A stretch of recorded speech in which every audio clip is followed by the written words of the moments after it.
Alam niyo po ba mga kababayan, eto pong si Basti Duterte ay ginagamit na panakot mga kababayan nito pong Partido Demokratiko Pilipino or eto pong PDP laban. So ngayon sabi po dito sa DZMM Teleradyo, nagbabala ang Partido Demokratiko Pilipino o PDP laban na hindi nila susuportahan o papayagan tumakbo sa ilalim ng partido ang sinumang politiko na susuporta sa impeachment ni VP Sara.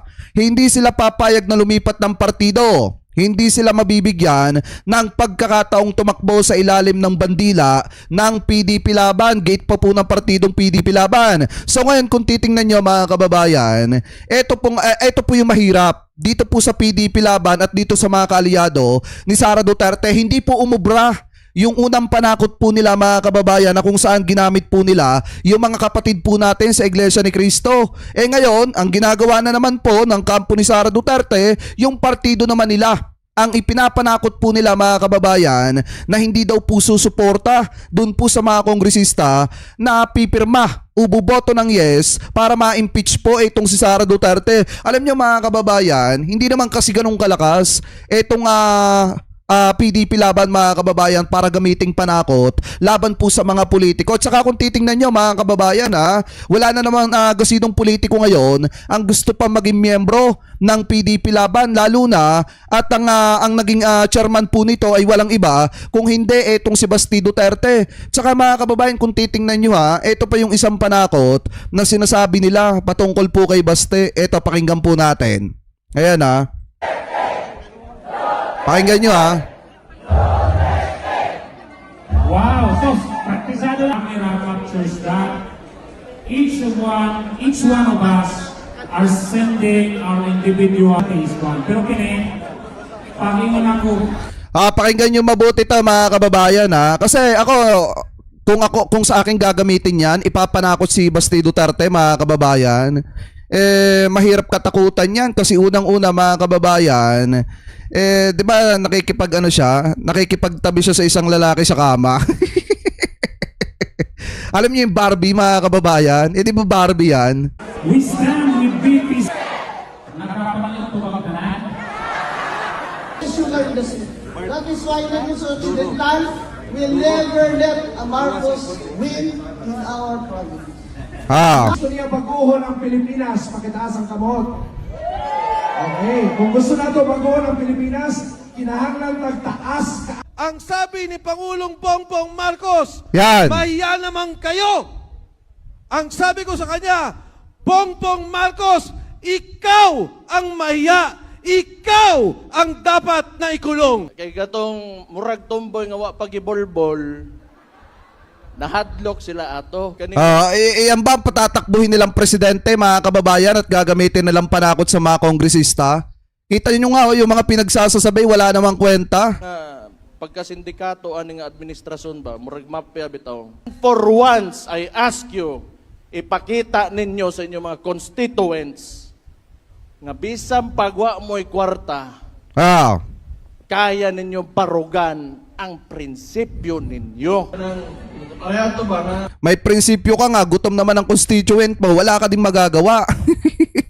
Di po ba mga kababayan? Di ba sinasabi nila may prinsipyo daw? Nasaan ba ang prinsipyo ng mga Duterte?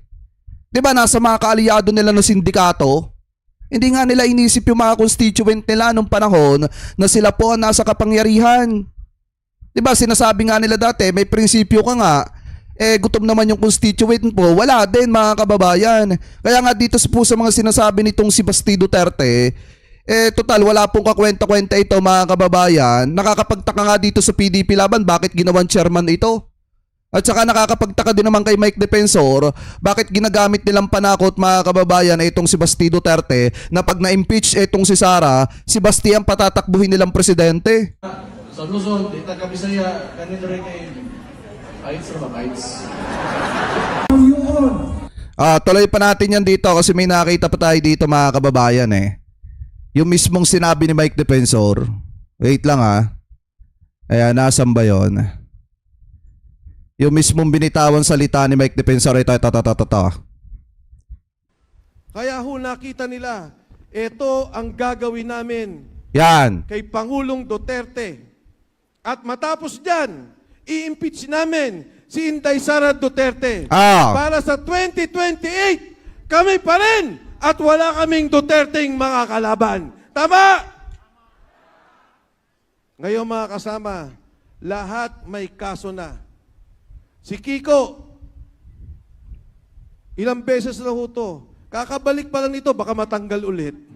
Kasi nga bobo yung kaalyado mo na yan eh. 'Di ba? Alam nyo mga kababayan, ito naman kasi si Kiko Barsaga, hindi lang naman po kasi basta trip lang.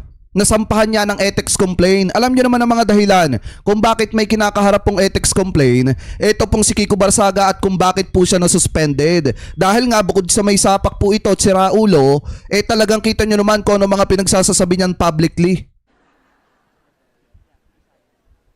Si Harold, ilan na rin po yung kaso. Ewan ko lang sila kung Duterte kung meron na.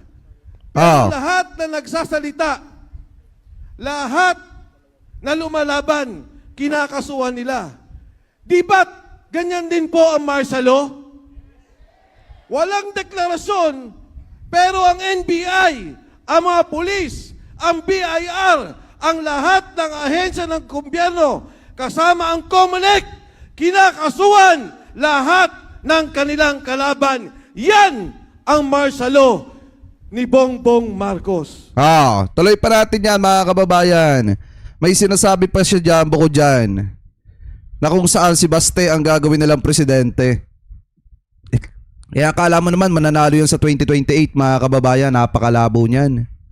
Di po ba? Napakalabo. Malabo pa sa sabaw ng pusit, ika nga, na manalo yan sa 2028. Kasi unang-una si Basti Duterte naman mga kababayan, wala pa naman ito napatunayan. Nagkataon lang talaga na ito pong si Basti Duterte ay Duterte. Ano po, anak ni dating Pangulong Duterte. Nagkataon lang talaga na ganyan. Eto, wait lang, hanapin natin, abante. Kasi gusto ko lang ipakita sa inyo mga kababayan yung pinagmamayabang nila. Diba? Nagkataon lang talaga na Duterte yan. Pero kung hindi naman Duterte yan, sino ba yan? Diba? Sa tingin nyo mga kababayan, importante ba yan kung hindi Duterte yan? Kung hindi naging anak ni Digong yan?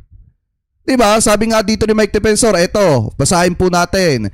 Tila may banta si dating anak kalusugan Party List Representative Mike Defensor sa mga mambabatas na pabor sa impeachment ni Vice President Sara Duterte. Ayon kay Defensor, kung may impeachment si Sara, ihahalili nila ang kapatid nitong si Davao City Mayor Basti Duterte sa 2028 election mga kababayan. So quote in quote, sinabi po ni Mike Defensor dito, ang sabi ko sa mga kasamahan sa Kongreso at Senado, wag kayong magkakamali.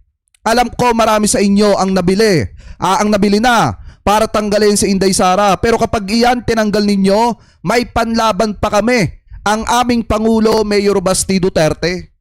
Diba kung titingnan natin mga kababayan, kung iba-background check ninyo, etong si Basti Duterte, anak nga lang siya, nagkataong anak lang siya ni Duterte. Pero pagdating sa nagawa na patunayan, wala po olats, ampaw mga kababayan. Kaya nga hindi pwede maging presidente yan eh. Ano gagawin yan sa bansang Pilipinas? Hindi po ba mga kababayan? Hindi pwede maging presidente yan dahil wala pa yung napatunayan. Kita nyo nga ang Davao City oh. Di ba partida? Siya ang namumuno dyan pero kita nyo talamak pa ang krimen. Kaya nga kung tutusin talaga mga kababayan, hindi pwedeng maging presidente etong si Basti Duterte. Nagkataon lang talaga na Duterte yung apelyido niya. Pero kung hindi Duterte yan, sino ba yan? Di po ba mga kababayan? Sa tingin nyo, susuportahan yan ng mga tao? Sa tingin nyo, may hikayat yung mga DD-shit na suportahan yan kung hindi Duterte yan? Nagkataon lang talaga na bitbit niya ang apelyido ni dating Pangulong Duterte. Kaya po siya mga kababayan, sinusuportahan ng mga taga-suporta nito pong si Digong. Pero kung tutusin talaga mga kababayan, kung pagbabasihan po natin, talagang wala itong si Baste. Kasi kita nyo nga, yung kumakalat mga kababayan na balita patungkol po sa kanya, di po ba?